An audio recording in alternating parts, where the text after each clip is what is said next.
Good evening and welcome to Flat Earth United Kingdom. Joining me this evening is Speck Tickles. Am I saying that right?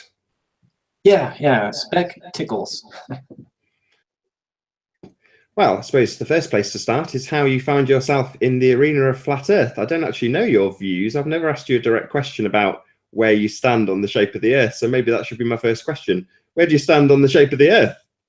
Right now, I'm currently claiming agnostic. I've been into the flat Earth arena for about 9 months now, and spent a lot of time. Spent a lot of time looking at the proofs and hanging out with the community and stuff like that. I started to challenge myself more to make sure that I was looking at things with full spectrum without having the blinders on or wanting to believe into something, and having community and social impacts to my belief system. So I kind of took a step back, and things were kind of getting toxic in certain areas, so I just wanted to reevaluate everything. Toxic, that's a word I know. What do you mean by toxic? A lot of politics, a lot of I started seeing patterns in behaviors that that if they weren't flat earthers, they would be abhorrent in others, and also saw a lot of indoctrination, a lot of social pressures, infighting. And then on just like the scientific level, I saw a lot of assertions without proof or evidence. I saw a lot of fallacies. I saw fallacies about talking about other people's fallacies. So yeah, I really just wanted to make sure that I wasn't basing my views purely on the environment that I was in. So I had to take a couple steps back.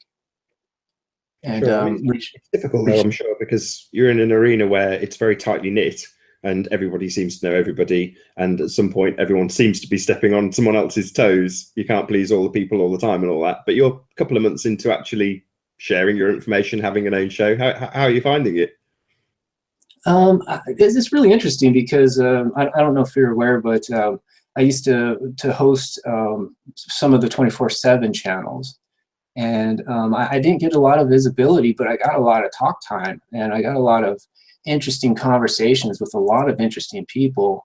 The 24/7 thing was unsustainable, and you're working. I mean, you're working. It's like a job. I mean, there's times I would sleep just to fire up a new show, or maybe the conversation was just really good, so you'd stick around longer than you should. But so that was where really my first jump into the community. So I kind of got rushed into it almost. I was looking at YouTube videos a couple months prior, and then I found a live hangout, which happened to be the Flat Earth debates, and that was a nightmare. But it so happened that one of the guests said, "Hey, this is toxic. Let's finish this over here." And it happened to be Free Chat, and then that's where I found my home for, a couple months before things started going south there.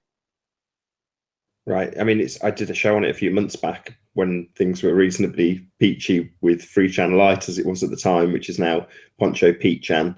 And my intention was to discuss the progress of those channels, not knowing that the evolution would continue and they would, morph and change and develop and new people would come along. But it seems like, there's another couple of 24/7 channels that now run on Flat Earth specifically.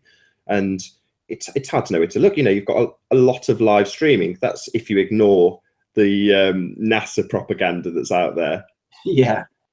And there's a lot of clickbait, and there's a few channels that have popped up recently that I'm just like, where did these guys come from? They got 100 watching, and it's the first time I've seen the show. And it's not like, I mean, besides sleeping, I'm on my computer always checking out, what's in the live area. So it's not like they've been around and I just haven't seen them. So it's really bizarre to see these he's 24/7, and it's all a whole new community.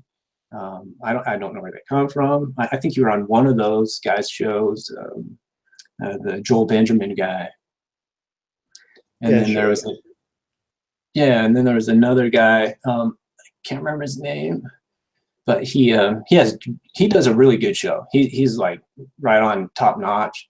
Um, he has a dreadlocks. I can't remember what his name was, but I tried to get him to come on my show because he's a super interesting guy, and he brings a lot of the Afro American pop community with him. I think he's got his own podcast and stuff. So I mean, if you think about our demographic, it's pretty vanilla, you know. So it'd be nice to get, you know, other communities involved, and even other platforms. You know, if someone's streaming from Facebook, or they're doing their you know, their tweets or whatever, but it's pretty big. I mean, we're just a small niche in the broader scheme of things. Yeah, definitely. We're in a tiny little corner of the internet. And I must admit, I was delighted when I saw Joel Benjamin do his show, because he's got a following anyway. You know, he's got his topic, and that's why I assume that's who you're talking about when you said about having 100 people in the show. But he's just happened to pick on flat Earth because it's piqued his interest. Now, like everybody, he came to it from a negative point of view. You know, he's trying to debunk it. He's trying to say it's government controlled or Illuminati controlled. And that's brilliant. I think that's wonderful, because at least he's looking at it. You know, yes, he's going to have people like me that come in and say you're wrong, but ultimately he's still looking at it. He's involved, because for every guy like him, there's another 10,000 people that aren't even the slightest bit aware of what's going on in this tiny corner of the internet. He is, so my hat's off to him.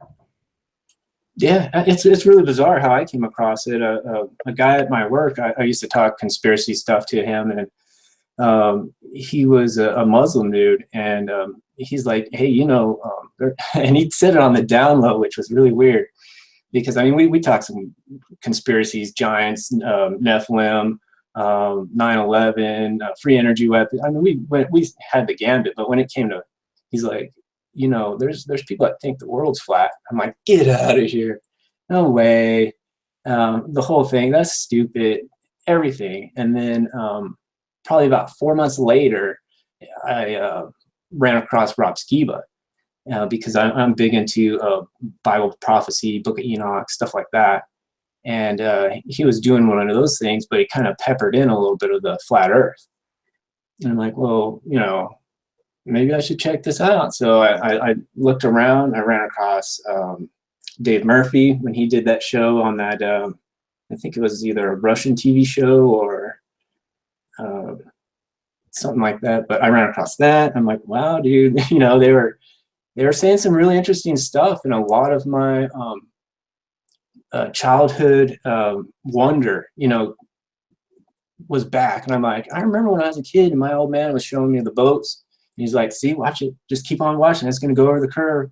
And I'm like, what? You know, it just didn't, something just kind of pinches at your core, or kind of turns it the wrong way. And you're like, that doesn't make a lot of sense. And then I remember when I went on my trip to Israel, it was a straight flight from New York to Tel Aviv. And we were never over water. We were always over land.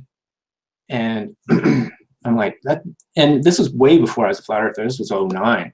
And I thought that was weird, but you know, you're in the plane, you're watching the flight path on the little overhead in front of you, and you're just like, oh yeah, whatever, you know. But when I saw the flat earth map, it's a straight line. It's a straight line from New York to Tel Aviv. And you're over land the whole time. And that was the one thing that clinched it for me, where I was like, yeah, this makes more sense than all that ball earth magic and bloated numbers. And it seemed fantastical when I was, you know, in school and all this other stuff. And I remember also one of the things that, you know, kind of convinced me, you know, it's just all this back history of stuff that I remember. And like I said, I'm Christian and stuff like that. And they had this picture from NASA, and it was called the Crown of Thorns, right? And it was like this beautiful picture of like a star cluster of some sort, or bolstering, you know, new galaxy forming, or some fantastical stuff. And you know, my family's Christian as well, so I shared it. And then I found one also that was called the Hand of God. Right? So I'm like, cool, you know, God's hand's everywhere, and he created everything, everything's awesome. And then I shared it with my family, and then after I sent it, I went and looked at it a couple of days later, and I noticed that in the bottom hand portion, it says that this image is an artist's rendition based on data taken from XYZ telescope. And I'm like, so I just lied to my family, you know. NASA made me lie to my family because I thought it was this great thing. And yeah, so all this stuff started coming back to me, and it really added a lot of validity to flat Earth. Yeah, it wasn't math, it wasn't, you know, experimentation or anything like that. It was merely these experiences that I had a problem with, but were answered through the flat Earth. Right. It's that childlike wonder returning as soon as you find out that there's been a deception. So I remember back in the day thinking, how is the sky blue? I think we had this conversation, actually. We were talking a few days back about, you know, my point of view is that you never run out of topics in, I'll put it in quotes, flat Earth, this arena we find ourselves in. There's an endless stream of subjects to look at. And any time that I've come to the point that I thought, well, what can I make a video about today? And I've looked out the window, and that's when I came up with Why is the Sky Blue, a video about that particular topic, because you've only got to look out your window and suddenly there's 101 different things to start questioning. And off the back of that, like you say, you start questioning the things that you've already taken as read, that they are correct. I don't see that as lying, though. I mean, I see that as being mistaken or having been misled. So you haven't, you know, I spoke about this with Paula, knowledge scavenger, and she said it's all about intent. And I completely agree. It's, if you intentionally showed them that, knowing that it wasn't at all real, then yes, you could be deemed a liar. You could say that you've lied to them, but you didn't. You know, I remember talking to my nephew and pointing out the stars and pointing out the planets in the sky that were visible in the night sky, literally with her looking up. And in the aftermath of flat Earth, I didn't feel like I'd perpetrated deception on her. You know, I felt like I would have been the one deceived and was inadvertently passing on the wrong information as opposed to lying. Yeah, absolutely. Yeah, that's the best way to put it. I felt like I really felt bad. I felt like I didn't do my homework and all that good stuff. And I consider myself, you know, I try to be honest, and especially with your family, you know. And I have a big problem when someone calls someone a liar. I see that a lot everywhere, and it shows your lack of knowledge when you call someone a liar, because you have to have that intent, and you can't prove someone's intent. Only that person knows their intent. So the best thing to go through, and I'm really trying to like modify my my attitude, and it's so easy to use these words, and people, it's so easy to get infected by the words that you speak, because it's just happenstance. It's just common to say someone's a liar because of something, of a untrue fact or statement made by that person. Oh, you're a liar. Well, no, man. You know, that's a negative connotation, and it's unprovable. So it's always easier to be like, hey, you know, that was incorrect information, or you know, I really want to take the side of people and get rid of the things I can't prove, because when you start assuming intention, that's when you get all this infighting and all this backlash and secret, you know, meetings, and it's just ridiculous. And I have the same thing when people say proof. You know, there is no such thing as proof. Yeah, there's no such thing as a fact either. Yeah, exactly. It's very difficult to logically realize that some of these things that it's conditioning. I think it's conditioning. Maybe it's done through ignorance, or just you know, human nature. I wouldn't say, you know, it's a couple guys in a hot tub, you know, trying to get us to, you know, ruin our community. But yeah, it's conditioning. How easy is it to say proof? Hey, prove that to me. And no, I can't prove that to you. I can give you some evidence if you like, you know, and I can tell you what I saw from this, but there's a lot of projection as well. You know, people want to project what swayed them, and when they see that that doesn't sway you, they get angered. And when they have anger, it almost makes me think that you know, somewhere deep down inside, they're not confident in their belief system or their proof. You know. Yeah, the other thing with lies is that people speak mistruths unintentionally, non-stop, all day, without even realizing it. I remember I did a little video log about this. Somebody did a study. I can't reference it off the top of my head. I'm really sorry.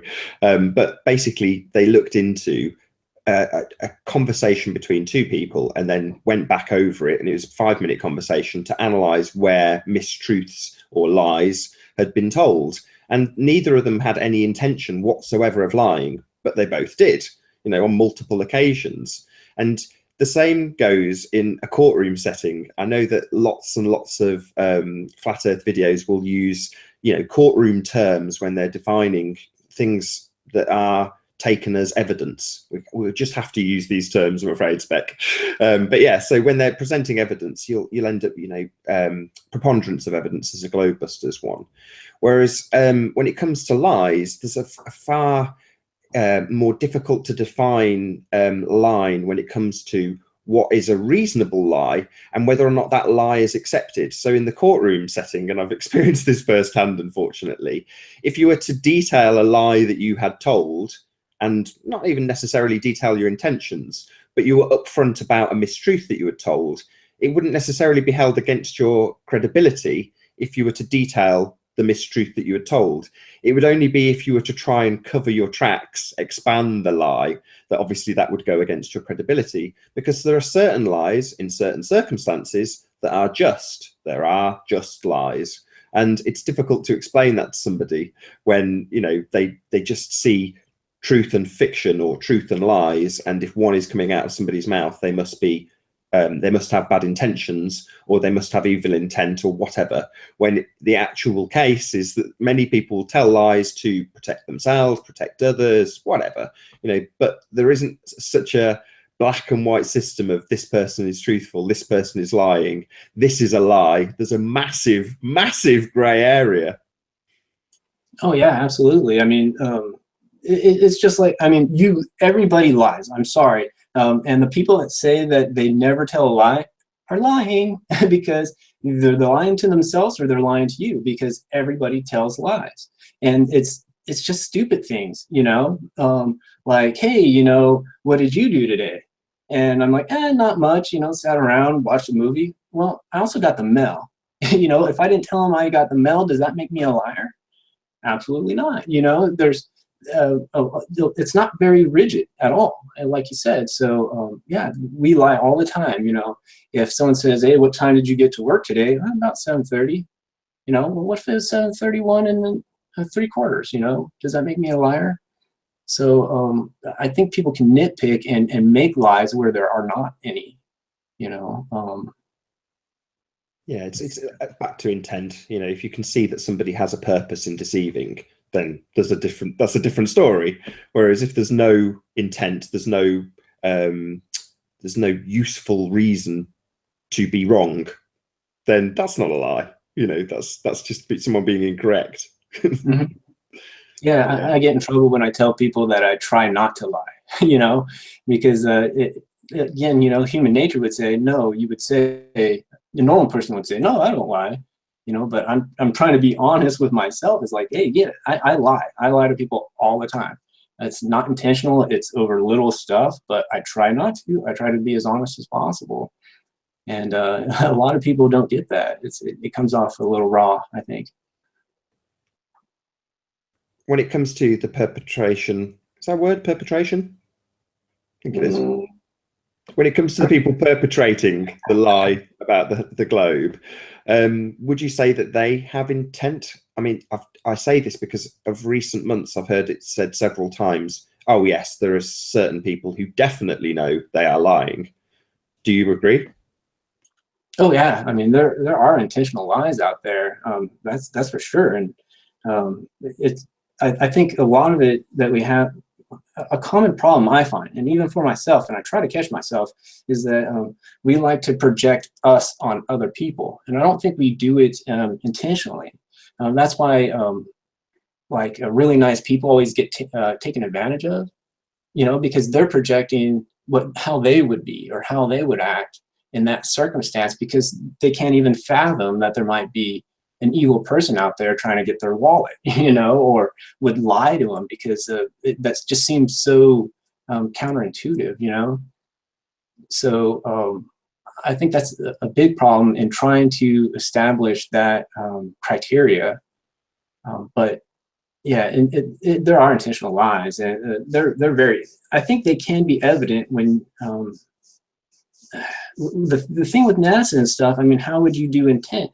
And the big argument from the Globers is like, why would they lie to you? You know, and there's little reason and a lot of reason. You know, I don't think any of those are actually going to hit home and you know, convince them. But you know, yeah, it was tough for me because when I found out about flat Earth, first off, I got giddy like a kid. You know, I was like, holy crap, you know, and I felt like I almost laughed. I thought it was silly, kind of. But then you get on, you know, I call it stage 2 of, you know, the 5 stages of flat Earth, and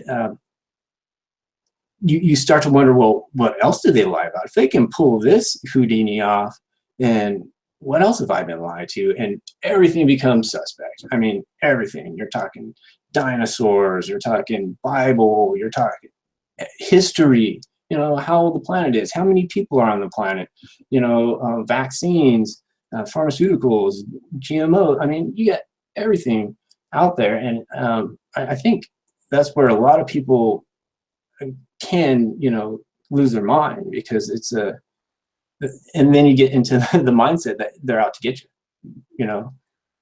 But I genuinely don't think, excuse me, that they are, on account of the fact that you've got the decompartmentalization of things like NASA, and it's a generations old lie. So it may very well be the case that the original perpetrators of the lie are long dead, and it's set up in such a way that there's very, very, very few people within the framework of things like NASA that are going to understand that there's a lie being perpetrated. You know, if they've only got very limited information to work on, and if you've got hundreds, if not thousands, of subcontractors making tiny parts for an item, every single one of them is going to shill for NASA. You know, they're going to sing the praises of NASA and automatically assume that obviously that thing's going up into space. I've made this bolt for it. Yeah. Oh, I would have been a perpetrator of that, because I used to make computer chips for satellites, NASA satellites.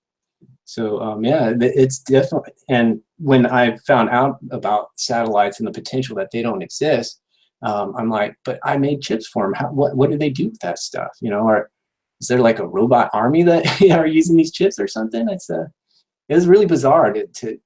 Flat Earth brought up a lot of interesting past experiences, and that was a big one. Yeah, the same thing in the hi-fi industry. There was a cable manufacturer that made a specific cable called Flatline Gold, and it's accredited for being used on the shuttle because it was very lightweight and specific impedances and all the rest of it. And you looked at it, the packaging, NASA affiliated packaging, and you go, wonderful, you know, this stuff's going up into space. It must be amazing. And then you find out about flat Earth, and then you know why the sticky stuff doesn't work for more than 6 months, and you know, because it's all a nonsense. Yeah, it's weird because the chips that we made were special. Instead of silicone chips, they were made from gallium arsenide, which is wow. That's very high tech. Yeah, and it was interesting because I actually broke a wafer that had I think 1,000 chips on it, and it was worth $1 million. You broke it. I broke it in the machine. Yeah, yeah. There's like 15 stages or something. You know, each layer. There's a bunch of layers of like paths and switches. So each layer would go through the same process, and it could take up to 6 weeks on some of the higher end ones. And again, everything was this. They said that it had to be gallium arsenide because it's out in space, you know, the extreme colds and harsh conditions up there. And that's why it had to be this certain chemical, which is is formed with like gas and some acrylic of some sort. But yeah, I was working on a machine, and I kind of bumped it, and it shattered the wafer. As a $1 million wafer. And what was the consequences? Be more careful, you know. It's weird because they do recycle broken wafers, and they can get the gold back from it. The reason why it costs, that's the street value, you know, of the actual materials. It wasn't that much. It's probably about maybe. Sure, I totally understand that. I'm sure the bill of materials for that stuff is virtually nothing. It's all about the process and the manufacturing and the man hours and the effort that goes into actually turning it into the end product. But I assume at that stage it wasn't actually the end product anyway. No, it was stage 5. So it went through all the processes, all the bays, they called them, 5 times. So it had 5 layers of switches and paths. And it's interesting too because what were the chips going to be actually? Like math coprocessors or not? They had product names to them, so we didn't actually know what they were for. But we made tons of them. I mean, there was a lot, and you know, how many satellites are out there? So maybe they were used for other applications as well. We did have a set from the government, and every time I worked in the photo bay, so I would actually snapshot a picture of the paths and on a photo sensitive layer of film, and you know, I'd put the chemicals on it, and then I would flash the picture on there, and then after you flash the picture, you have to make sure that all the layers add up. So you would look in the microscope at them, and there were like a couple key features that you would have to line up through the microscope to make sure that it reached its tolerance. But one set of chips every week were government chips, and I was not allowed to look at them. And the gal would monitor everything that you did while it was in your area. So and it was in it's really silly because this gal, we would all have like bunny suits on and stuff, you know, the full on Intel bunny suit kind of thing. And there would be this little Asian chick, and she would have literally handcuffs and a briefcase, and that's what she hauled these wafers around with. And I couldn't look at them for too long. I couldn't hold them for too long. I couldn't have them in the machines and idle. I mean, it was really weird. Yeah, that is weird. But I don't know what to ask. You know, handcuffed to the briefcase that these chips were leaving the factory in. Yeah, she had to walk them through every step just to ensure that no one took a picture of whatever pattern we put on. And usually, I can even inspect the patterns before we shoot it onto the wafer. But I wasn't even allowed to do that. I had to. She had to do it. As a matter of fact, I had to leave the bay while she did it. Wow! And like you say, you've got absolutely no idea what they're actually being used for, other than you were told that they went into satellites. Yeah. I'm guessing they were probably government. She worked for the DoD, so yeah. I would imagine some kind of spying, you know, weirdness. I wasn't going to take it there, but now I will. So yeah, I can just imagine her, you know, looking both ways. Is someone going to come along with a hacksaw and take her arm, you know, for these government chips, whatever they are? It was really weird, man. And I was like 19 at the time, so all that stuff just was like whatever, you know. But looking back through, you know, your skeptical eyes that you get when you age, it was really interesting. It's kind of cool. So yeah, I mean, coming back to the original question, then what do you think? Do you think there are actually people on high who know full well that I won't say that the Earth is flat, that there is a deception afoot? Um, just in let's say the 1%, or are we talking just like NASA? Definitely not in the lower echelons of the decompartmentalized arena that NASA is. Mhm. The one percenters, absolutely. Yeah, I think a handful of them do. I think they have a lot of information. I mean, how else can they be so successful? It's funny because I was thinking about this earlier today. Matter of fact, I saw someone in the side chat say, "Oh, knowledge is power," and I'm like, "How's knowledge power?" Because you have knowledge and you have wisdom, right? And these are my definitions. You can agree or not. So knowledge is you collect information, and you gain knowledge, and you can do that through books or practical applications on teaching you observations, etc. But until you apply it, it's worthless. It's just sitting there in your brain. So when I think of that statement of knowledge is power, I really think is that those who have the knowledge and hoard it have all the power. It's not the actual use of the knowledge, it's the hoarding of the knowledge that gives them the power. Right. So you're saying a bit like with diamonds, they gather the information and it absolutely, like a secret, a true secret, it absolutely will not be talked about. Is that what you mean? Yeah, I mean, just like everyone says that there's like this car out there that has a carburetor that will give you 100 miles to the gallon, but that dude got shot. I think there's a lot of truth to that, because when I was in, and this is a marketing thing, but when I was working for the chip manufacturer, they would have their product line mapped out for 2 or 3 years, which is odd, right? Because you've heard of Moore's law, right? Sure. I think it's the basis for simulation theory. Yeah. So basically, instead of Moore's law, I think that instead of Moore's law being a prediction, it was actually a map, a future outlook map of, hey, how can we get the most potential from this technology? Well, you do that by stepping it down and selling it in um, uh, incremental ways so that you can expand your profit margin. I actually think that we had 4 gigahertz processors 15 years ago, but they wanted to roll it out so that they could get the most for their money, because they knew that their technology was limited. You know what I mean? So I would think that that is knowledge that is held back just on a business and marketing level. It makes a lot of sense.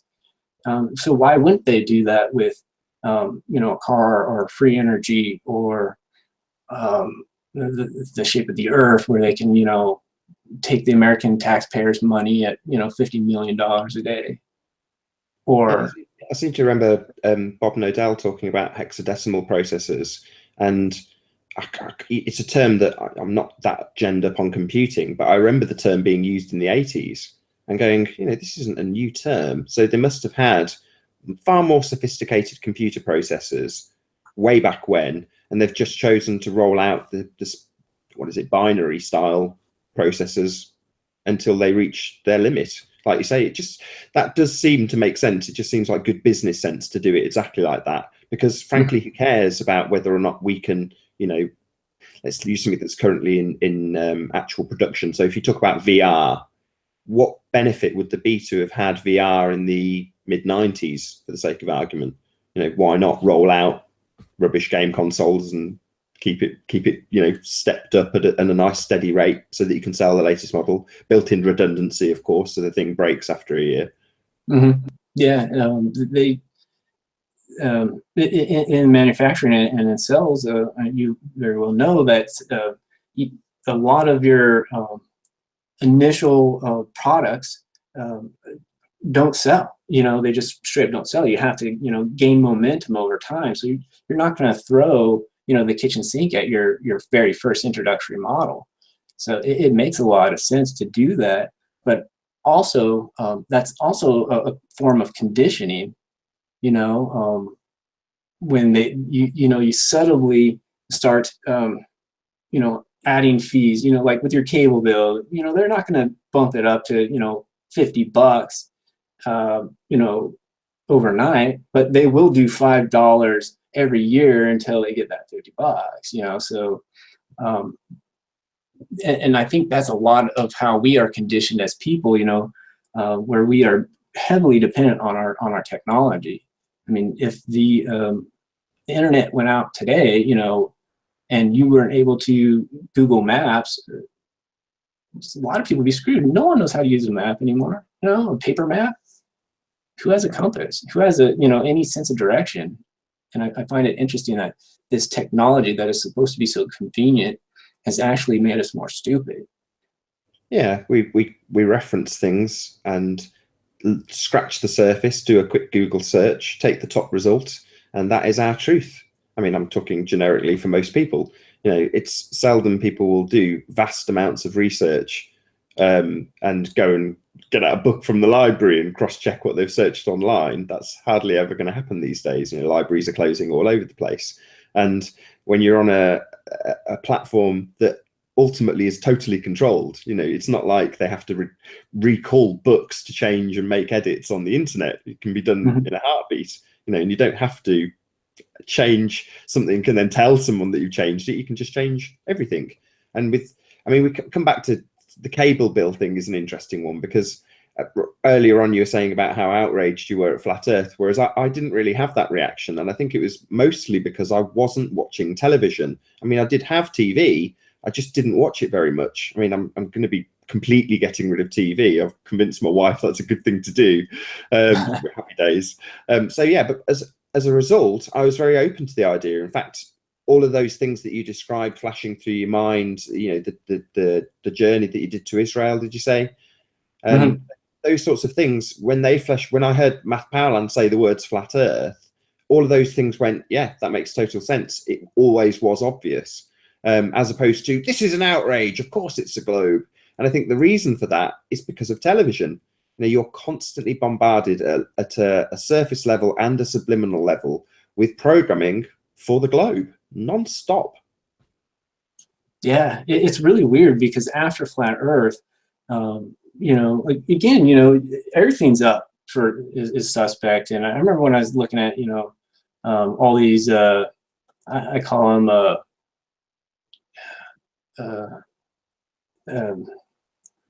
the transgender thing, like where everybody's a man and every man's a real woman, But you got to start looking at that stuff. You're like, I mean, they lied about the damn shape of the earth. You got to look at almost everything with like the blinders off, and you have to be really honest with yourself. And you're right that brought up all these questions of, what have I been told incorrectly and have been propagating throughout my life out of laziness or conditioning. And I find this heavy in our community on both sides of the fence, where it's a YouTube video or a Google search. And I mean, I want to talk poorly about somebody or people's, but I find a lot of people going to a wiki for their information. A wiki is not a credible source of information. Matter of fact, you can't even use it in your collegiate studies. Your paper would get thrown away. If you have if you make a site on a wiki page of any kind, your paper will get thrown away.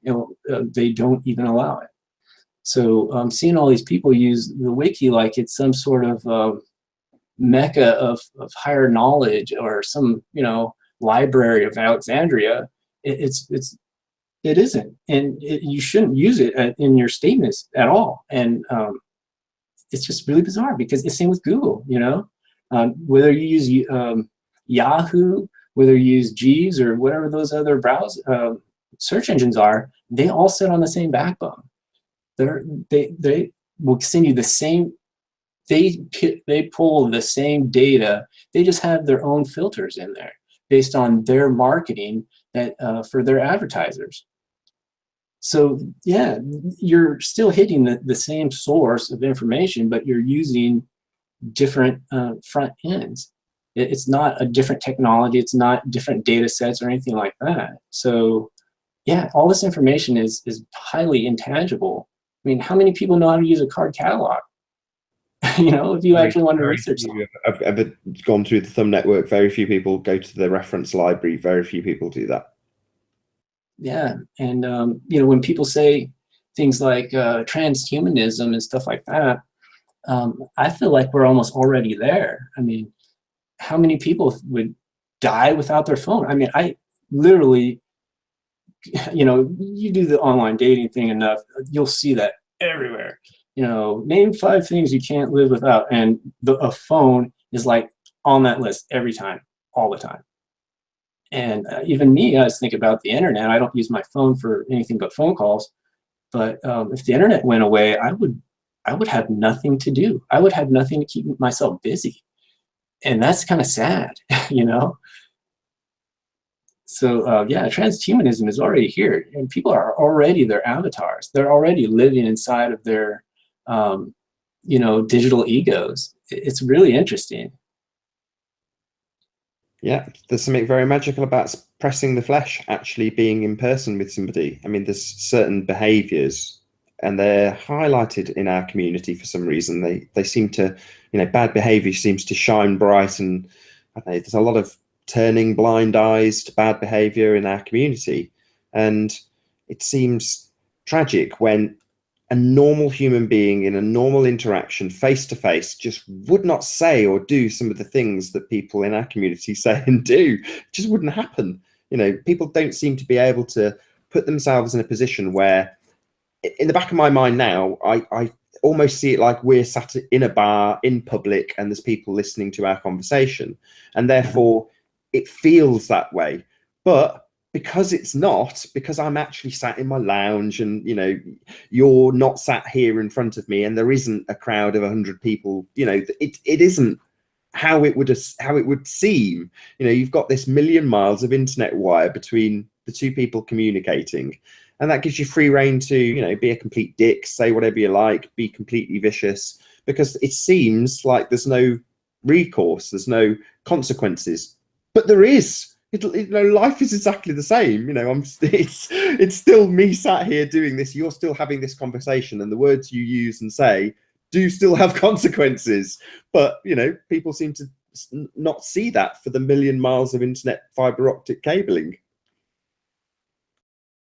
Yeah, it's one of my big arguments with like Facebook, and I think it does harm. I think all this, I mean, it's great. I mean, it's awesome that I can meet someone awesome like, you know, Nathan Oakley, because I would have never met you and talked to you guys at all. Half the people I talk to online, there's no way I would have ever met them because I keep to myself. You know, I go to work, I go home. You know, there's not a whole lot, and you meet a lot of diverse people, and that's the rub.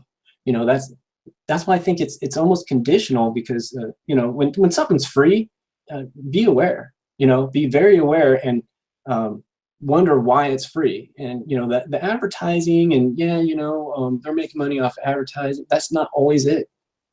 There could be, and you know, you could overthink it, but you know, this anti-social media, which I call it, is that you're not in front of someone. You're not putting in a great deal of effort, and not only that, but you're propagating your digital ego. Not you. You know, if I roll to your house and knock on your door, one, that showed effort on my part to come see you. You know, it's not like I just happened to see, you know, a picture of your lunch and said, yeah, right on, dude, we got to get some of that. Or, you know what I mean? It takes a lot of the effort out because all relationships are obviously give and take. You're making deposits and withdrawals on people all the time. But not in the digital universe. It's totally different. And the number one excuse for people having Facebook is, oh, it helps me keep in touch with my family about East or whatever. And it's like, is it really? Is it? You know, just because you're sending, you know, some characters over some fiber optics, are you really? I mean, when's the last time someone actually sent you a handwritten letter? I mean, good God, man, you know, I don't even think I could actually write letters anymore. You know, my handwriting is probably terrible. I know my spelling sucks. I mean, there's no spell check on the old memo pad. So it's really interesting how that works. I don't know, I've sent handwritten letters. Twice in one show. I'm referencing being in court. I sound like I'm a terrible person. It's not like that. But yeah, I've written handwritten letters to the court for various reasons. Useful trick to know how to write a proper letter, and it's a trick that lots of people just don't have that skill anymore. I mean, I receive a lot of emails, and they're just, I'm not going to name and shame anybody, but they're just awful. You know, I've worked in jobs where I was trained how to write letters, but before that, I knew the importance of, you know, formatting a letter correctly. It's just nice. It's just professional. It has a better impact. You know, when Paula was on, I think it was the show before last, we were talking in context about words as spells, and formulating a correct sentence, making it make sense, making your intentions clear, but also being concise is hard. You know, most people struggle with that. Yeah, absolutely. And there's that level of intention, right? Because intention not only works with lies, but it works with other emotions as well. You know, is you're showing the intention that you are going a little extra. You're making it personal. I mean, why did people used to sign their paintings and stuff? You know, that was their signature. There's a lot to do with that. That's kind of like your glyph. You know, like, you know, if you believe in all that black magic PMR shit, yeah, you're kind of placing a little bit of your ego, your energies on that, if you will. Or you're just saying, hey, I'm standing by this picture as mine. You know, back in the day, all the carpenters and masons and tradesmen, they would stamp their product with their name. And you know, if you bought a chair from, you know, one of these you know, furniture makers or something like that, and it broke, you know, 30 years after you bought it, as long you take it back to that store, he will fix it for free because he put his name on it.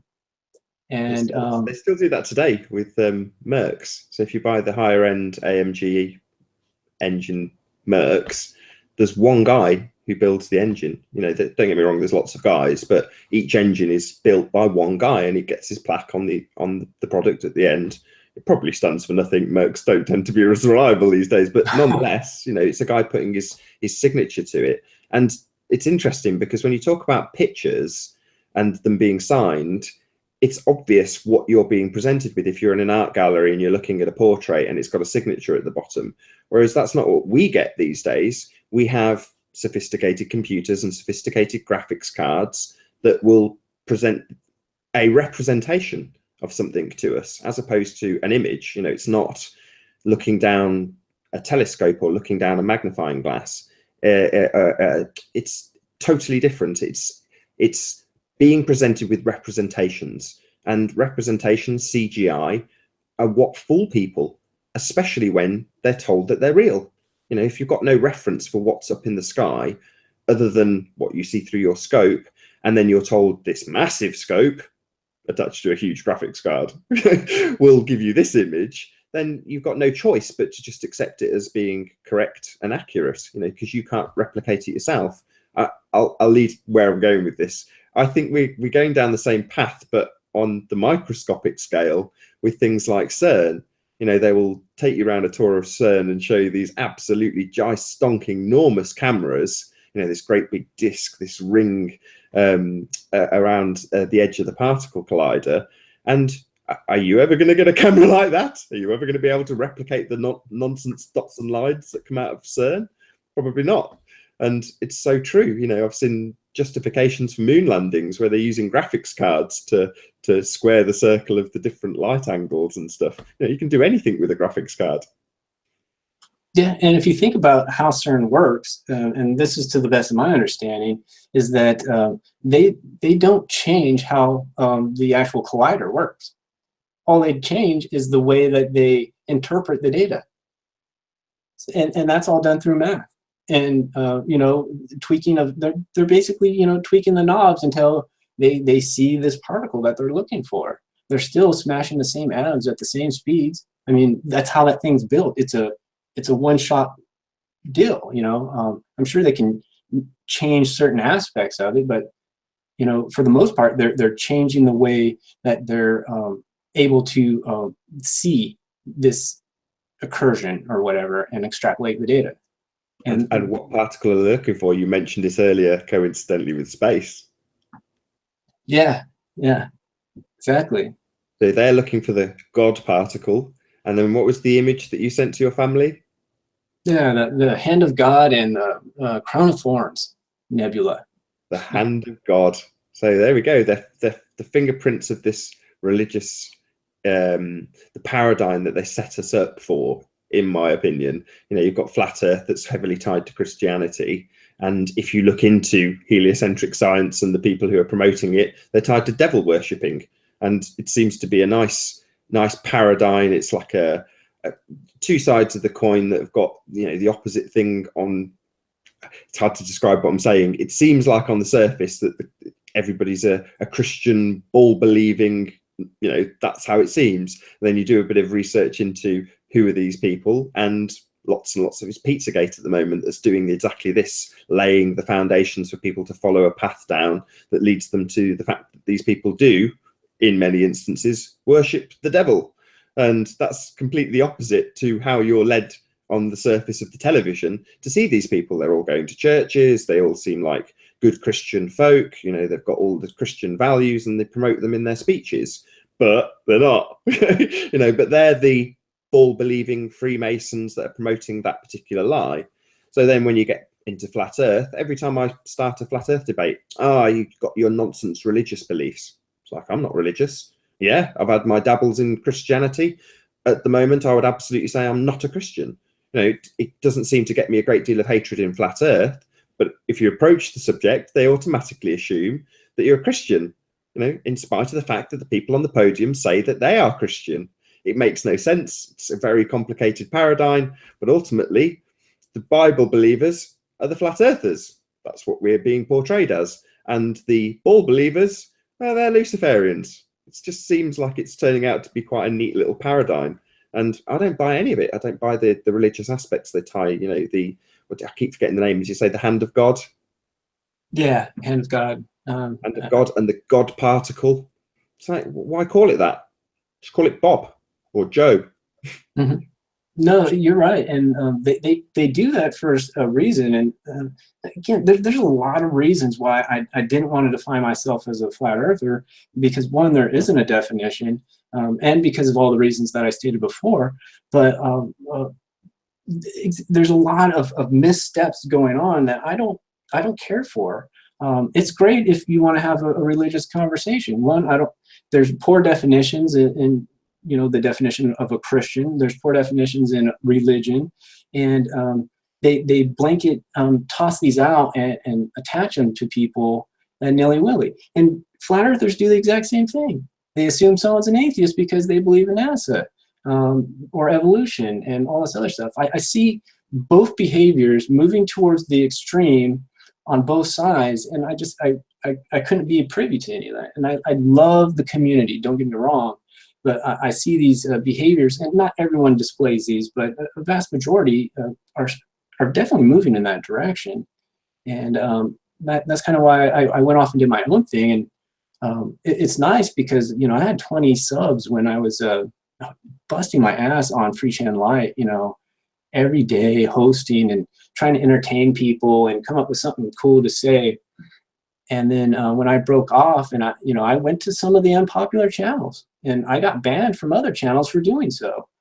But one, my knowledge increased. Two, I met some legitimately neat people on the other side, like Jim Panda. You know, he can go on his tirades just like anybody else. But for the most part, he's a wealth of information because he's a fanboy. You know, so if I had an idea or some subject matter that in regards to science or NASA, that's the guy to go to. And he's perfectly nice when you're not trying to, you know, pick a side or propagate a belief system. And I learned a lot from him as well.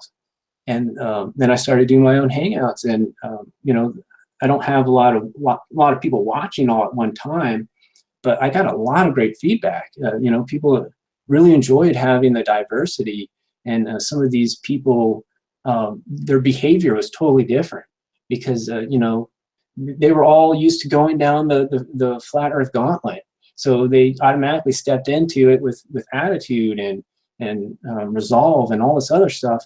So when I did mine and I presented myself as a neutral person, um, and you know, like I said, if it's a belief system, which I believe it is, then it's none of your business, you know, because it's kind of like my religion or my faith. So I don't have a problem telling people that I'm neutral because I'm just straight up neutral. I don't know. Matter of fact, I think it's arrogant to think that we can know. Um, but I really like that fact that there is a desire for that, and I think it's a great deal of people. I just don't have a lot of reach right now, but yeah, I mean, I have almost 200 subs now, you know, and I'm not working half as hard. I'm just, you know, I'm being legit, I'm being honest, and I'm trying to be nice, you know, and it's really difficult. I had no idea how hard it was, and how much of a target it really makes you in the community. I definitely see James Panda or Jeremy get a lot of abuse unnecessarily, and like anybody, he can get annoyed when he's wrong, or when he's abused, when people are swearing and shouting or ganging up on him, and he's just another guy. He's just the same as you, me, anybody else. Only he's quite nice, as you say. Unlike people like Red's Rhetoric and Sly Sparkane. And when I started, that's who I had to get my information from, amidst the the abuse and the foul language and all the rest of it. That was who I had as my very what's the word? They're on the attack the whole time. They're calling you an idiot the whole time. But nonetheless, that was where I drew my information from. People like Sly Sparkane. As much as people would just see that guy as frustrating, I saw him as useful, same as you did with Gem Panda.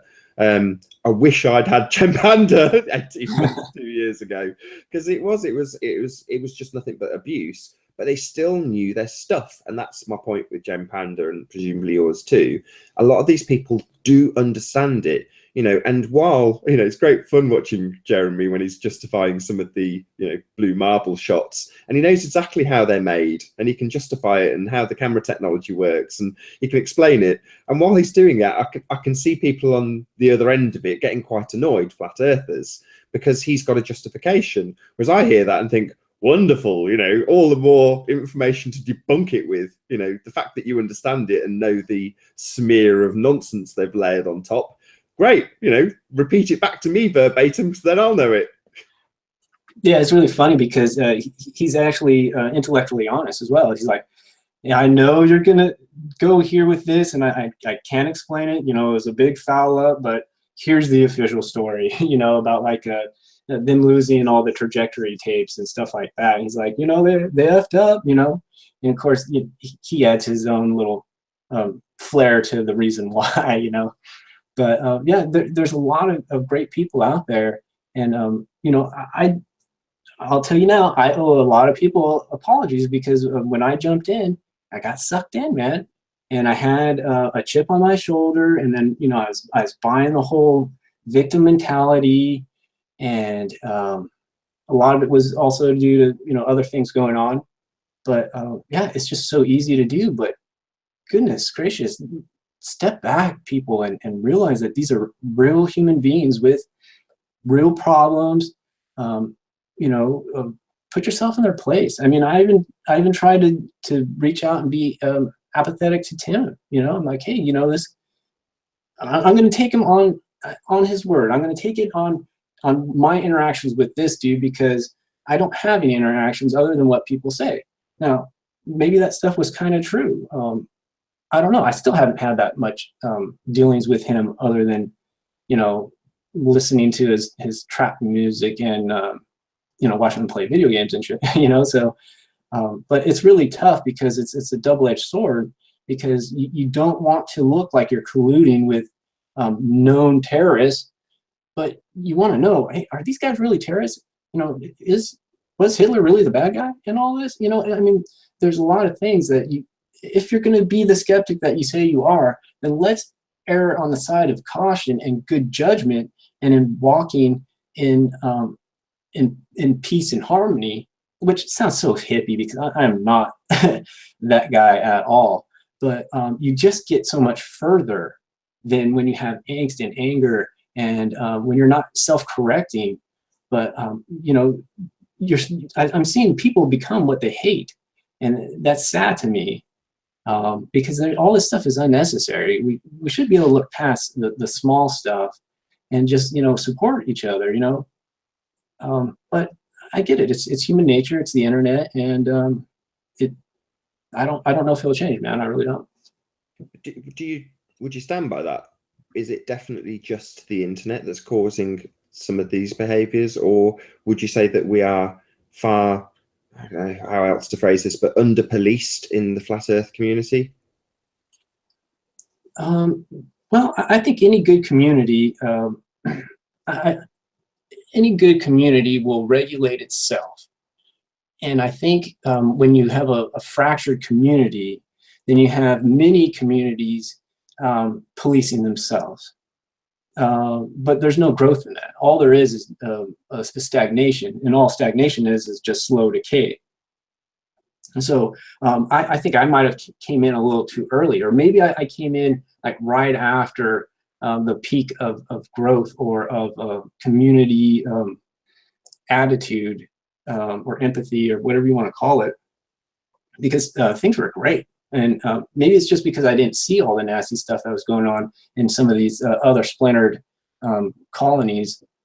But yeah, it was really different. It was a lot different. And yeah, you still had trolls, and you still had some really disgusting arguments in a lot of these chats. But for the most part, it was, at least it was an us against them kind of thing, which I still don't like now that I've grown in my understanding of you know, how this all works. And I was super naive when I came in, but now it's like we're feeding our own to the wolves. You know, we're not doing a whole lot, and a lot of it is just plain and simple pride.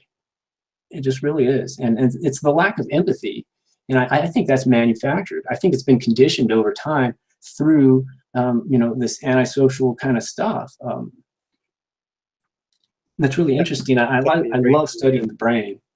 And there was a PBS special. It was like a 5-part special on the brain, and they had an experiment where they would have people sit in a chair, and then they would strap, you know, sensors on their head, and then they would put dots on their face so that they could monitor their facial muscles, and they would stick a camera there, and they would monitor the brain and their face, and they would stick them in front of a monitor, and then they would flash human beings that are doing certain expressions. And there would be the guy who's like doing a funny face, and then there's the guy who's doing the sad face or the lethargic face, and they would run through all these pictures, and they would monitor the person. And they found out that the people would make that face of the person that they're seeing. And when they looked at the brain, they showed that this was an area that is often found with empathy. So they actually had to physically make that, and they would do it in micro expressions, but they would make that face, and then they would remember when they made that face how they felt, and they would show empathy towards whoever they were looking at. And you don't get that online. You know what I mean?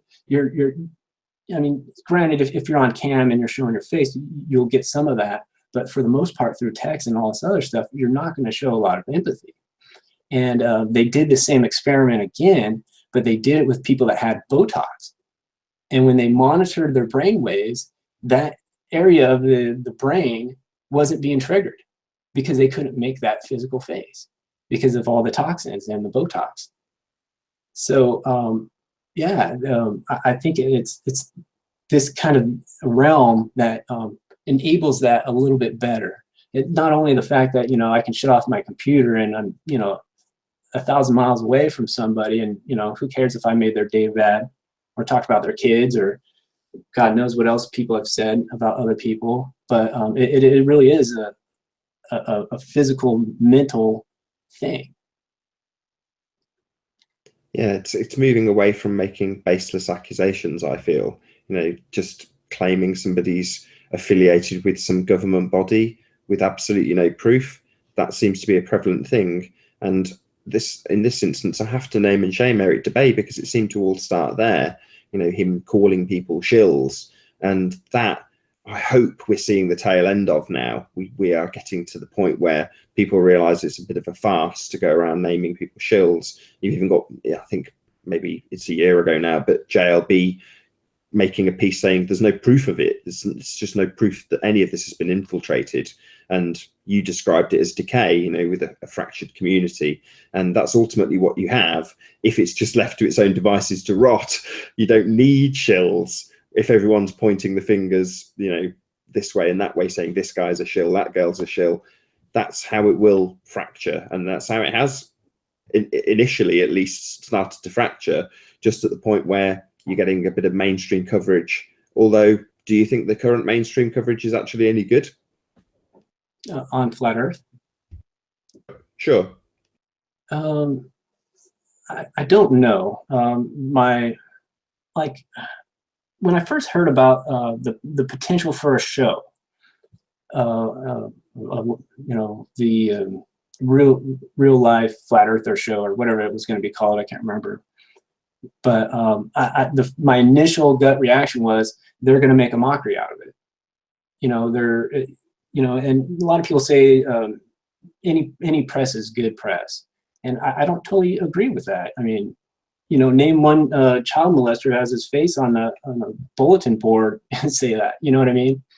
So I really did think that it would do a disservice. I think it had a greater potential to do a disservice and make us look like and again, this is me in that mindset at the time, is going to make us all look stupid and not show, how the producers go, what sells. Drama sells, and drama takes away from evidence. It doesn't reinforce your evidence. That's why people do the name attacks when they don't have a leg to stand on through evidence. And they also do that through mockery. And that's where I saw that going. So I was actually glad to hear that it didn't take off. Now this conference and stuff, I think that has a little bit more potential. I would move that to because it's controlled by flat earthers. So I think they will do something tasteful with it, and it could be really cool. All the stuff in the media right now with like the basketball players and the BOB and stuff, the paranoid part of me would say, oh, well, that's them trying to get a foothold into the arena. Once they get in that arena, they're going to have some sort of scandal, like BOB, eats baby parts or sells whatever. There's going to be some sort of thing so that it would inadvertently discredit flat earthers. I don't know. I still think that it can happen, but I think that's where right now it's working in the favor of flat earth, or people who are just challenging the current system, because it's bringing in a lot of people. I don't know about you, but I've been seeing a lot more traffic, and I was hoping that the community could say, hey, we've been behaving badly. We've had grudges and fractured community for too long, and when these new folks, if they come in through the YouTube door, is this how we want to present this new mindset of a greater purpose, or some sort of cohesion? So, and I'm not seeing that either. So it's really tough. I mean, I like the community a lot. I have a lot of friends here, and I really do want to help anyone that I can. And if I wrong someone, I want to make it right.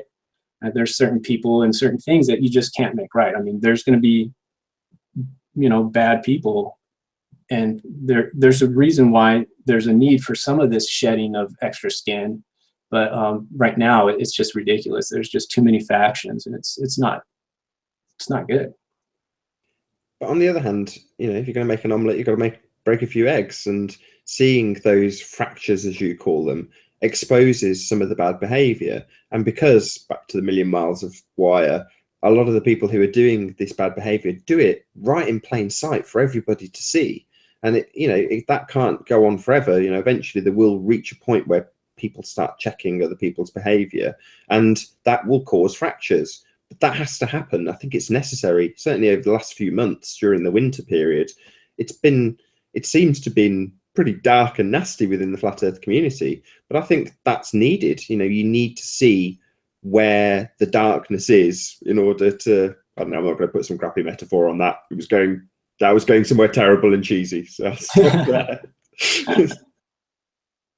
Well, it's funny that you bring that up, because I totally agree. You know, you have to separate the wheat and the chaff. I totally agree. You got to prune, you know, dead leaves and all this stuff. There are things that are holding people back, and a lot of it is ego. But then you have the manufactured stuff. I know for a fact. I know for a fact that certain individuals with channels in somewhat of a leadership role, and I know none of the leaders want to be called leaders, but I'm sorry, you got the subs, you're a leader, are creating manufactured drama. I don't know if it's for subs, I don't know if it's to derail or steal subs. I mean, I really don't know why they do it. It boggles my mind, because it's just unhealthy. That's a damn shame. And those are the people that need to go away. But the problem is that, like I said, any good community will police itself. And instead of people wondering or taking ownership or feeling, I think it's more or less the feeling that they have some sort of power, you know, like they're quick to say, oh, I unsubbed you. How dare you have Mark Sargent on your show? You know, I unsubbed you. You know, but they're not, other than that, other than a click, other than a antisocial, you know, gesture of unfriending me, they're not doing anything to improve anything. And again, you know, I'm speaking in general terms here, but it's work. You know, it's work. You're going to have to go to someone's house and help them, you know, install their front door for the community. You know what I mean? But there's none of that there.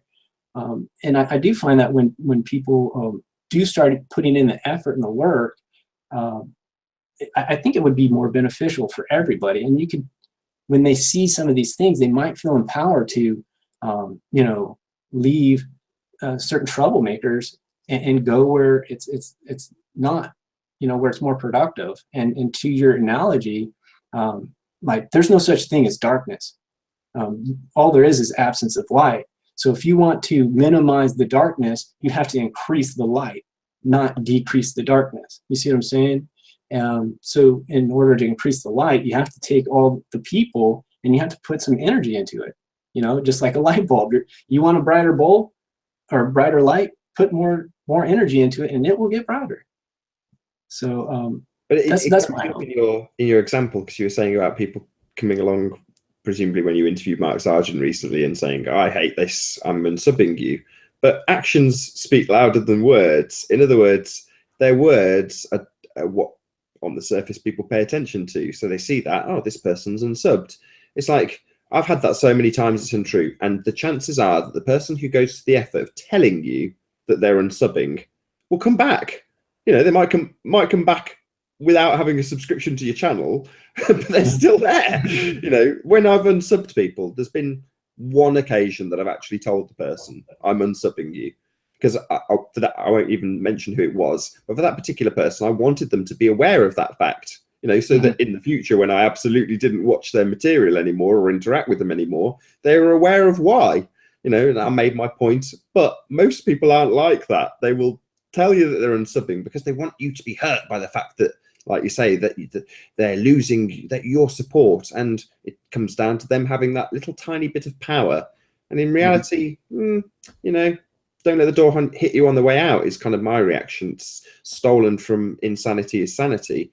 In other words, you know, I'm kind of obviously here for subs. Obviously, I want to be popular. That goes without saying. But by the same token, I'm doing what I like. If you don't like it, yeah, you're more than welcome to go somewhere else. But telling me how much you disapprove, okay, yeah, I do take criticism, but from some random commenter with no subs that I don't care about, you don't have that much power.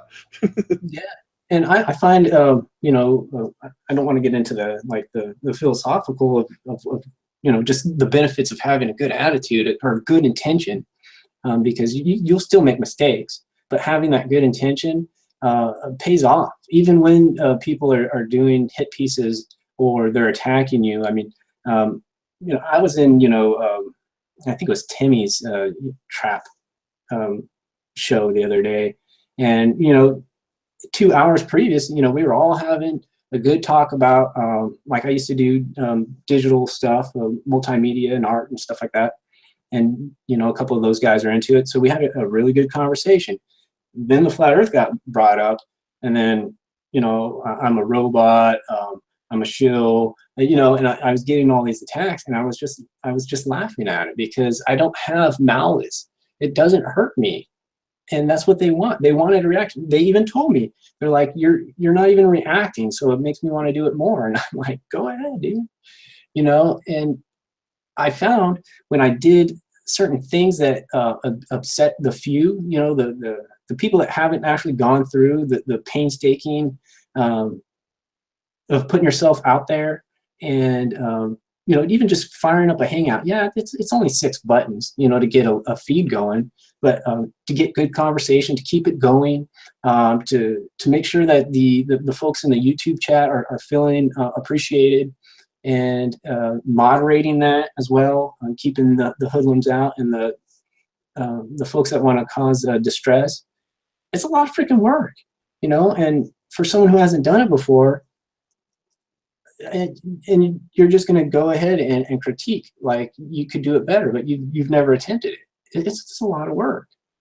But with all those good intentions, I think for every one person that unsubbed, how you can look in your analytics, I had 10 people sub me. So I think people can see that I am a fallible man, and I will always be fallible, but I have good intentions, and for whatever that is, and that's not a buy, that's not a cop out, but hopefully people can see that in me, and I can be a little bit brighter light, to get people to be like, hey, this guy's got a good idea here, maybe we should be a little more inclusive or a little bit more understanding, or I don't know, maybe not, but it's worth a shot.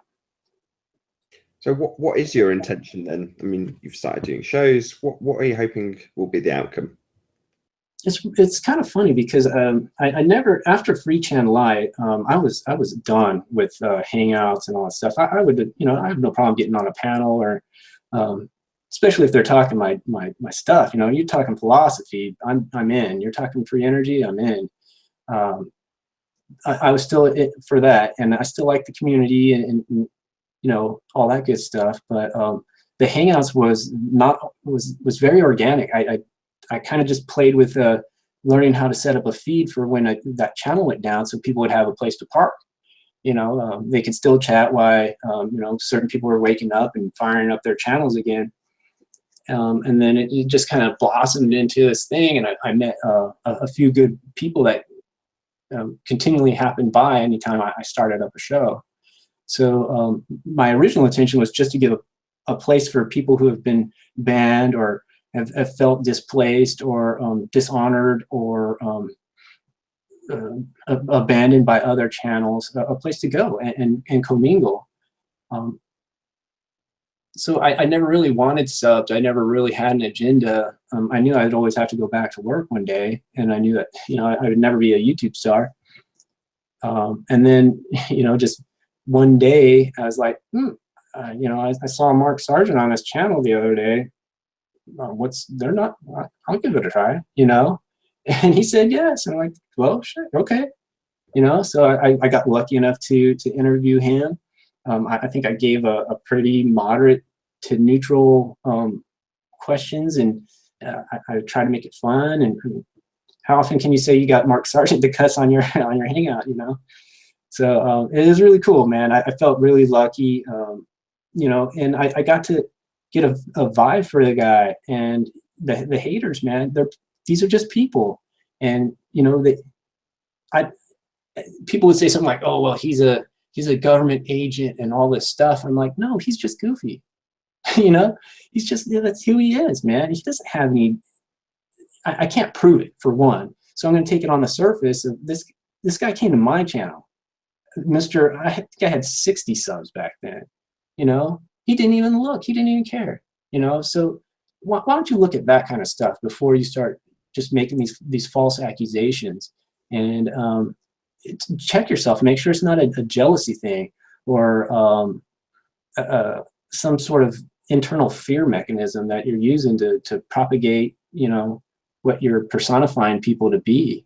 I was lucky enough to talk to Patricia. I mean, in a normal atmosphere, and she's a real person, people. I'm sorry, she has feelings. She has bills and laundry, and takes showers and all sorts of. It's a real person, you know. Why don't you get some evidence first before you just believe all the hearsay or make up stuff just because it fits your paranoia? Yeah, that's a drum I banged nonstop. I mean, I've worked in an industry where I was dealing with very, very rich people at one stage, and all of them were the same. You know, some of them are more intelligent than others, some of them have got better social skills than others, but ultimately most people have got pretty much the same motivations, and you know, will converse with you on a fairly similar level. You know, don't get me wrong, I've met some pretty way out people as well, but yeah, on the whole, people are people. You know, to accuse somebody of shillery based on nothing, it's nonsense. You know, it just bugs the hell out of me. But as I said earlier, I think we're coming to the tail end of that. I think we are actually seeing that kind of farcical accusation slinging ramping up to the point where it's absurd. And then people kind of go, really? Really? As opposed to, yeah, she's definitely a CIA shill, which is what people did 12 months ago.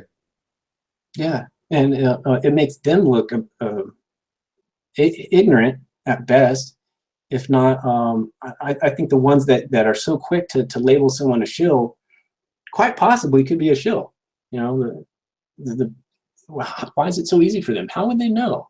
And then the other thing I have, this is my problem with a lot of these folks, is they act like they're doing the community a service.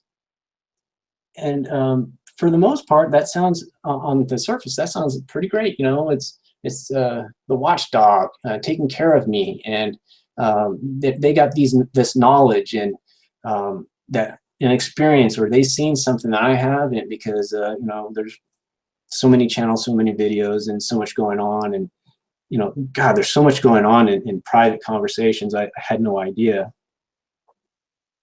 But then when I actually looked at it, I looked at it as, one, if you're making videos about it, then you're profiteering, whether it's just through subs or views or whatever. You're still profiteering from it, and that's lo-fi. And you're basically insulting my intelligence, that I'm not smart enough to see this stuff for myself.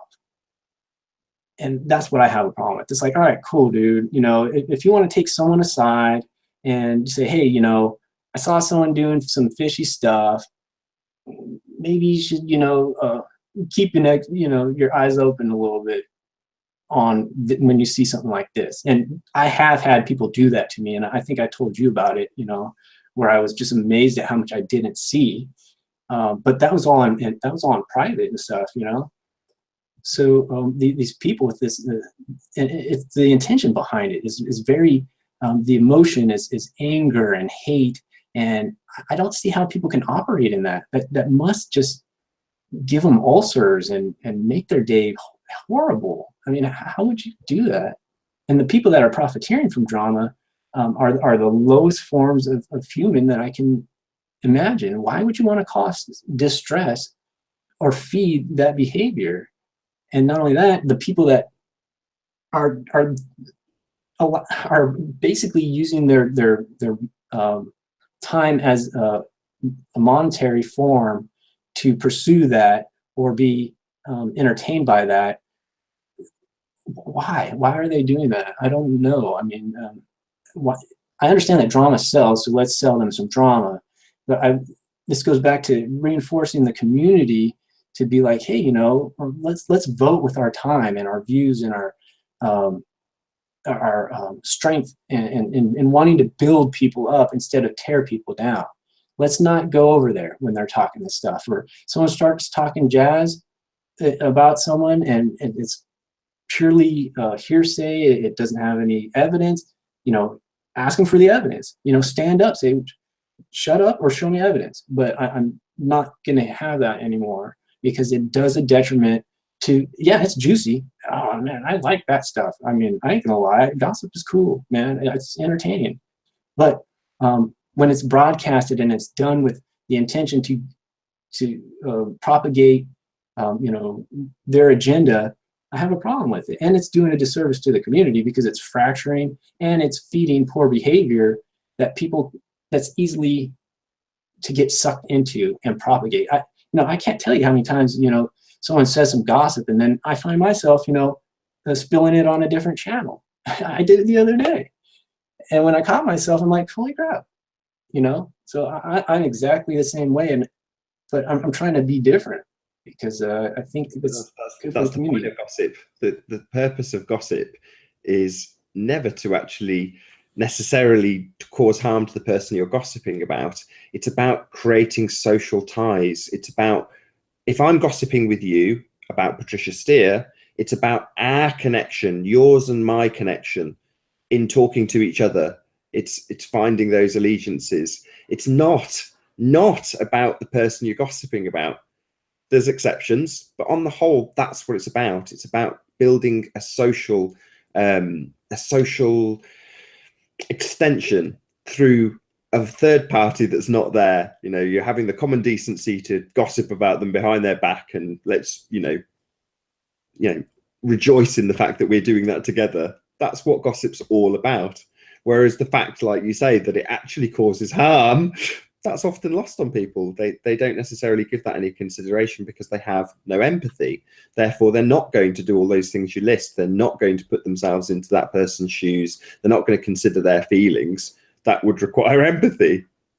Yeah, and it's a great distraction against your own faults. You know, when you're talking about someone else's faults, it's usually because you want to mask your own. You know, so if someone's doing, I find it funny is that very often people project onto other people certain accusations that they themselves struggle with, you know, internally, or they know they're prone to. So it's really interesting the type of accusations that get thrown out there. And I would be very wary of certain people that bring up, you know, some sexual immorality, you know, things involving kids and so forth. And that seems to be your go-to. You know, maybe you need to do a little, you know, self-inventory and introspection because, yeah, you know, we don't want to look at ourselves. And that is the thing that will benefit everybody. It'll benefit you undoubtedly, and it will benefit everybody undoubtedly, because when you start to see the flaws in yourself and the flaws in others, you have some empathy, you know. Yeah, that rule is lovely, but it doesn't apply to 5% of the people. And yes, 95% of the people can, you know, if you're pointing a finger of accusation, you've got 4 pointing back at you. Most people will hear that and go, yeah, I can understand that. I need to reflect on my actions and think how they affect other people. And am I actually accusing somebody of something I have an internal struggle with? However, from a third party point of view, if you're watching and you hear somebody make a direct accusation, you have to question, is the person making this accusation actually guilty of what they're accusing the third party of? So that's a way of, it's not obviously always going to be the case that somebody who makes an outright, you know, a truthful accusation, people accuse people of things all the time because they have actually done them. However, you know, when there's repeated accusations that are made and there's never any evidence, you kind of have to at some point everybody has to at some point go, maybe this person is actually guilty of the thing they're making the accusations of. But you know, it's one of those. Projection, as you call it, is rife in the flat Earth community when it comes to the accusations about people. Oh, absolutely, and it's very self-feeding. You know what I mean? It is kind of, you know, titillating and so forth. So it does feed that. But yeah, I don't know. Like you said, you know, there's probably everybody kind of dabbles into the gossip and all this stuff. But you know, there's a way that there's just simple things that you can do. It's like the devil, you know. You know, I had a hard time with this in business because, you know, you would see these patterns. I'm a pattern person, and I'm a people watcher. I just really enjoy seeing, you know, and this has been a really good social experiment for me. But you see these patterns, and not. I think everybody can say to a certain extent that, you know, let's err on the side of caution and just say, you know, how much of this is me versus this is someone else. And then the way that there's just simple things that you can do to totally fix it, and not have to take ownership or worry about a false accusation or propagating hearsay or anything like that, is just add, I think, before you say whatever the hell you're going to say. You know, because then your assertion is purely based on speculation at that point, and you stated it, and therefore you're above reproach. So you get a free ride, in my mind. I mean, you still shouldn't say that kind of crap without proof, because then it's, you know, then you're just clogging the airways with speculation, which gets you nowhere. But yeah, just mind your words, because you can fix this through good habit, good definitions, and like I said, the empathy thing is really huge. But it's hard because we project our knowledge, our understanding, our self-worth onto other people, and then we make some determining truths to ourselves about that. You know, oh, well, they're liars because of this or whatever. Well, what you're doing is you're saying that if that person was you, then, and they did this, then you would know that you were lying. So therefore they're lying. You know what I'm saying? And we project our own persona on people all the time. I do it. A lot of people do it. I don't know anyone who doesn't do it, because what else do you have to go off of, right?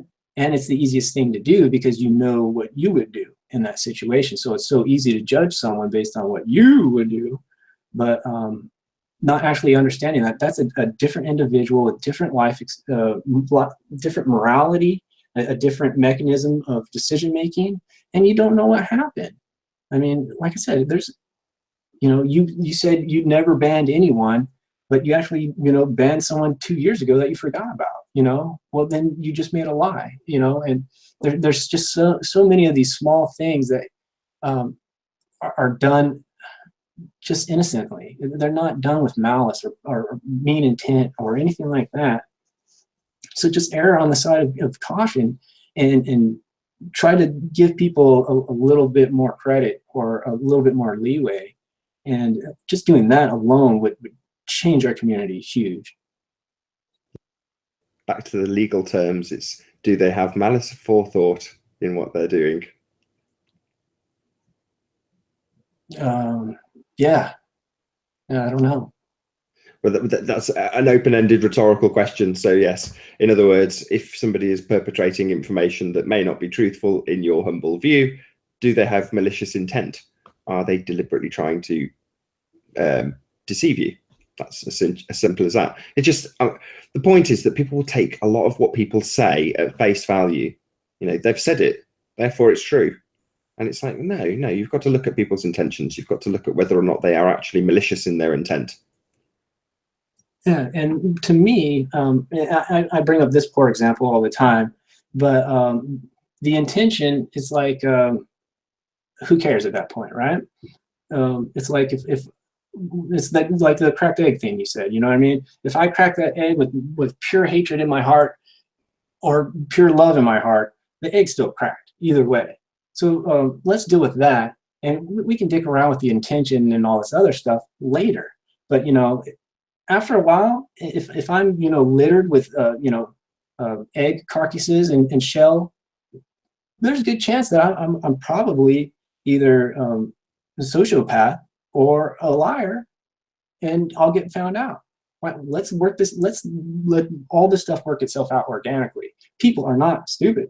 We don't need people. We don't need someone on the watchtower telling me something I can see myself, or something that I'll see when it gets to my viewpoint. You know what I mean? If I'm on the ground floor and you're on the tower, well, yeah, you're going to see that stuff sooner, but I'll see it eventually. Let me have that human experience, man. Don't taint it, you know, and don't assume that what you see from that top level is actually what you see face to face, you know, on my level. Maybe I have more empathy. Maybe I walk in peace. Maybe I think that they need a little bit of understanding, or maybe if I show a little compassion. I mean, certain people are too far gone. I get that. But I've been given a lot of breaks in my time, and a lot of people that had no reason to forgive me did so. So, and that made me a better person, you know, and you appreciate that. And then when you can afford that to someone else, it makes you feel better about the forgiveness that you got, you know, and it's one of those things that's self-reinforcing, and it doesn't decay. It only gives, it grows over time. Whereas, you know, malice and accusations and hearsay and gossip and all this stuff, it only, instead of being stagnant at that point, you're being a catalyst of decay. I don't think anyone wants to do that intentionally. I don't normally read out comments from the chat, but I'm going to read out John Watson's comment. So, oh, it's just disappeared the page. Let's just get it back a little bit. So he says, it's the internet, ... You don't have to feel anything for anyone, but if you do get a sudden urge to give a globe a big sloppy kiss, then knock yourself out, which is funny, but I disagree. You know, the fact that it's the internet doesn't mean that you don't have to have feelings for people. And he's essentially saying in the first part of his statement that you don't have to feel anything for anyone. Well, I kind of disagree. You know, you still have to have a social standard, regardless of the fact that you're dealing with people on the internet. I thought that was the point of what we were trying to say on the show. But there we go. Obviously lost on John Watson. Yeah, and how often does that dude get angry?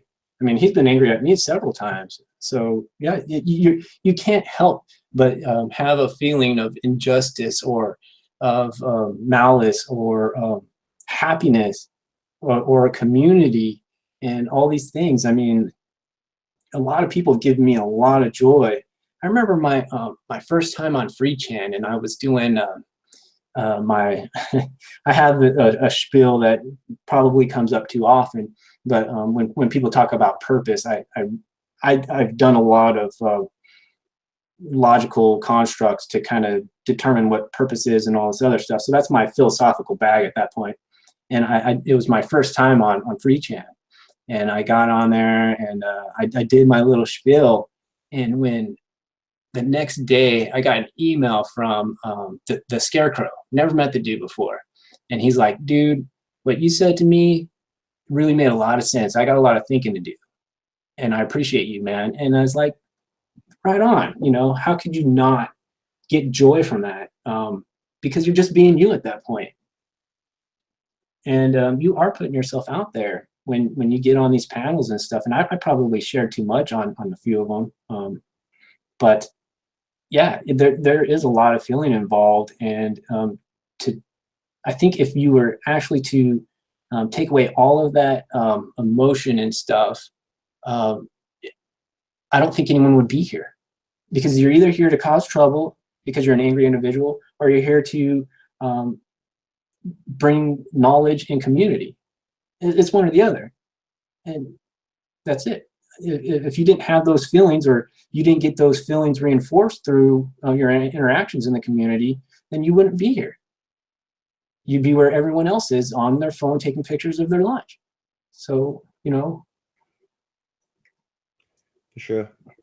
Was there anything you wanted to plug or give your channel name? I know it's obviously been showing at the bottom as you've been speaking, but if you want to plug your channel or anything else that you want to talk about before we round out the show, that'd be great.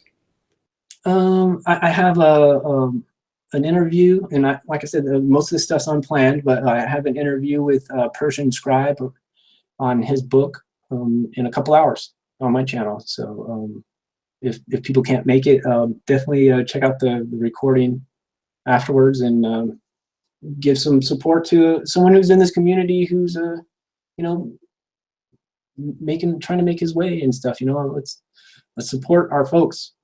Whether someone's trying to sell keychains or not, even if you don't buy one, like, subscribe, talk about it. Anything, good or bad, it's still good to support our folks. So yeah, that's the only thing I got going on. I've considered trying to do a community roundtable that I think I told you about, but that's going to be in limbo for a while because I don't know if I have the heart for it right now, but we'll see. But I appreciate it, and definitely, like I said, I was really surprised that you asked me on, and like I said, it really is an honor to be here because I respect what you're trying to do, and regardless of the hearsay that goes on out there, sorry to say, Nathan is a real human being.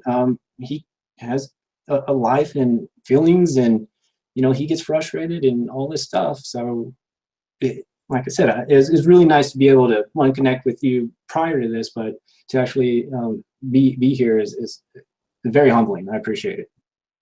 Well, I've had you on because you made a good impression. I've watched what you've been doing. I've been watching your shows, and you're a good guy. You make a lot of sense in what you say. So there's, it makes every sense to have you on and talk to you because you're a fascinating person. I got lots and lots of compliments about having you on.